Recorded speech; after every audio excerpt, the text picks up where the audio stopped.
안녕하십니까. 팔체질TV의 강남의림한의원 원장 배철환입니다. 체질의학은 이재만 선생님 이래로 100년 이상의 역사를 가지고 끊임없이 발전을 해오고 있습니다. 팔체질의학도 1960년에 최초의 논문이 나와서 현재까지 끊임없이 발전을 하고 있습니다. 약 60년 전 최초로 팔체질에 관한 논문이 나와서 끊임없이 발전을 하는데, 아직도 과거에 60년 전에 그 이론을 가지고 진료를 하고 환자를 보는 이런 사람들이 아직 많습니다. 그래서 여기에 대해서 얼마나 발전을 했느냐, 음식도 얼마나 변했느냐, 여기에 대해서 안타까운 마음에 동영상을 만들어 보았습니다. 과거에 수십 년 전 처음에 발표할 때는요, 현미가 태양인 금체질에게는 해롭다, 백미는 맞다, 이런 얘기가 있었습니다. 하나의 예외도 없이 어떤 특정 음식이 그 체질에게 맞다고 했을 때 그 특정 음식의 뿌리와 줄기와 잎사귀와 곡식과 열매, 모든 것은 그 체질에 맞는 음식이 되는 법입니다.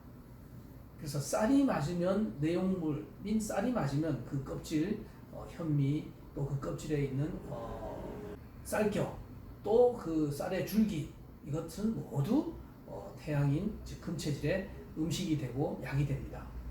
쌀에서만 우리가 많은 태양인 약재를 얻고 있죠. 홍국이라는 것도 있고요.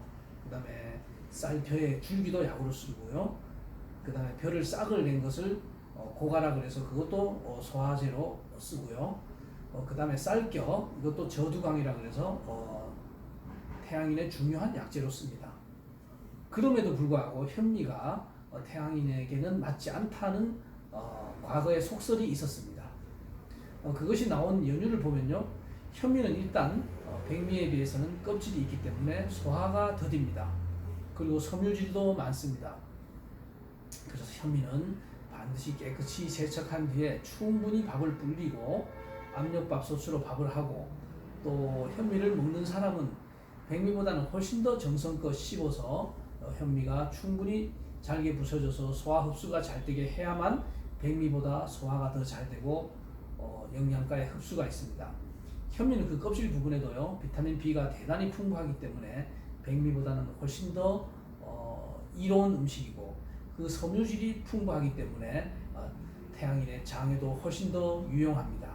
그렇지만은 현미를 거칠게 밥을 지으면은 소화가 안 되고 소화가 더디되고 위장 장애를 일으키는 이런 부분이 있기 때문에 현미가 태양인에게 맞지 않다, 이런 속설이 나왔지 않나 이렇게 생각을 합니다.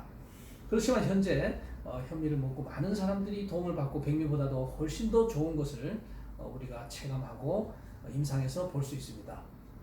또 백미는 급격히 당뇨를 올리는 이런 성질이 있죠. 섬유질이 없고 그 알맹이만 가지고 있을 때는 그 탄수화물이 급격하게 당분으로 변해서 혈당을 급격히 올리는 이런 음식이 되고 맙니다. 그래서 백미는 엄밀히 말하면 해로운 음식이 되고, 현미는 정확하게 태양인 금은금양 체질에게는 유익한 음식이 될 수밖에 없습니다. 그리고 쌀에서 얻는 많은 그 유용한 약재가 태양인의 약재로 쓰인다는 것을 기억해 두셔야 합니다.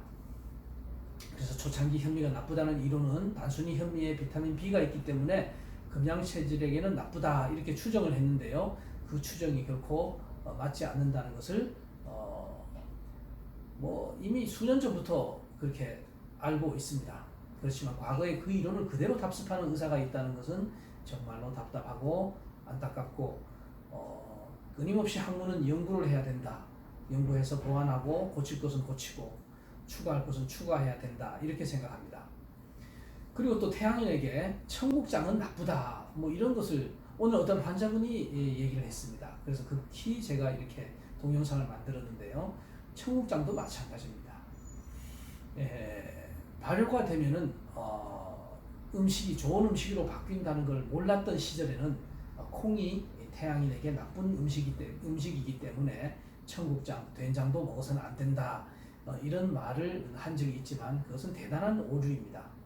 청국장과 된장 속에는 정말로 너무너무 유익한 이런 유익균들이 많이 있고, 이 된장 청국장이야말로 우리 한국인의 건강에 일정 부분을 차지하고 있는 매우 훌륭한 음식임에 틀림이 없습니다. 자, 그럼에도 불구하고 청국장을 먹으면 속이 안 좋다는 부분은 무엇 때문일까요? 자, 그것은 두 가지로 볼 수 있습니다. 청국장이 충분히 발효가 되지 않거나 또는 발효된 청국장을 발효가 덜 된 장과 섞어서 쓰는 이런 식당이 있다는 것을 제가 알았습니다. 어떤 식당에서 밥을 먹었는데요, 주인 말이 순수한 청국장만 가지고 청국장 국을 끓여드리면 냄새가 지독하고 맛이 또 특별해서 식당의 손님들이 별로 안 좋아합니다.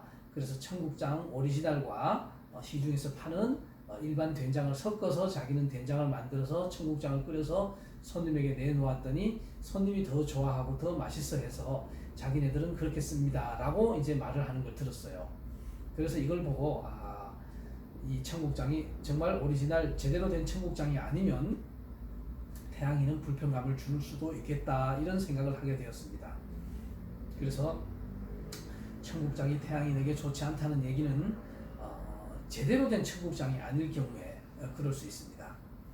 그래서 항상 제대로 발효된 청국장인가 제대로 발효된 집 된장인가를 확인해서 우리가 식생활에 적절하게 써야만 큰 효과를 볼 수 있습니다. 또 요거트 문제도 있습니다. 이 요거트는요, 과거에 유제품은 모든 금체질, 태양인들을 먹으면 해롭다 이렇게 우리가 알아왔고 그렇게 말해왔기 때문에 모든 유제품, 대부분의 유제품은 해롭습니다. 특히 버터, 치즈 할 것 없이 우리나라에서 나는 유제품은 태양인에게는 해롭고 다른 체질에게도 결코 유용하지 않습니다. 그런데 완전히 발효된 플레인 요구르트는 모든 체질이 유익한 음식으로 변화가 됩니다. 심지어는요, 요거트 속에는 유당이라는 것을 불내증 환자도 먹을 수 있게 유당을 분해시키는 효소도 풍부하게 됩니다. 그래서 요거트를 충분히 발효시킨 요거트를 먹으면 모든 체질에 유익하고 태양인 역시 금은 금양 체질에도 유익한 성분으로 바뀝니다. 모든 음식이 발효가 되면요, 새로운 물질로 바뀝니다. 그리고 분자가 잘게 쪼개져서 사람들이 먹었을 때 잔유물로, 독소로 또는 찌꺼기로 몸속에 저장되지가 않고 남지가 않고 충분히 발효되고 그 효소의 그 에너지로 인해서 몸 구석구석 청소부 역할도 합니다. 그래서 우리가 요거트는 세계 3대 장수식품으로 알려져 있듯이 모든 체질이 유용하게 먹으면 되고요. 된장, 청국장, 김치 할 것 없이 발효가 되면 모든 체질에게 좋은 음식으로 변모하게 됩니다. 그래서 이 발효 음식을 많이 먹으면요, 장의 유산균들의 활성도가 높아지고 그 유산균의 효과로 인해서 장이 건강해지고 또 장내 독소들이 제거되고 유산균이 올라가면, 유익균이 올라가면 유해균들은 저절로 약화가 됩니다. 그래서 끊임없이 우리가 발효 음식을 먹어줘서 장뿐만이 아니라 우리 몸속에 유익균의 그 숫자를 올려주고 유익균의 먹이를 많이 먹어줬을 때 우리 장이 튼튼해지고 몸이 튼튼해진다는 것을 강조하고 싶습니다. 감사합니다.